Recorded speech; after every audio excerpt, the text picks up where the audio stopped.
पुणे महापालिकेसाठी अखेर दोन्ही राष्ट्रवादी काँग्रेस एकत्र आल्या। अंतिम चर्चा झाली असून लवकरच घोषणा होईल अशी माहिती राष्ट्रवादीचे माजी महापौर दत्ता धनकवडे यांनी दिली आहे। तर तुतारीचे उमेदवार हे घड्याळावर निवडणूक लढणार असल्याचंही त्यांनी स्पष्ट केलं।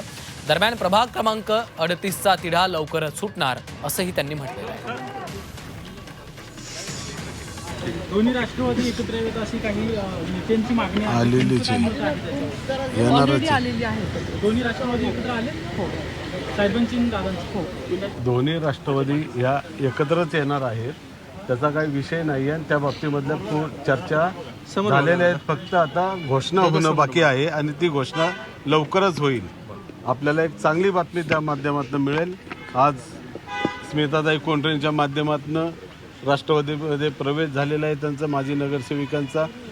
प्रभाग क्रमांक 38 हा राष्ट्रवादी काँग्रेस पार्टीचा बालेकिल्ला आहे आणि या ठिकाणचे पाचीच्या पाची उमेदवार हे चांगल्या मताधिक्याने निवडून आल्याशिवाय राहणार नाहीत असा विश्वास या निमित्ताने व्यक्त करतो।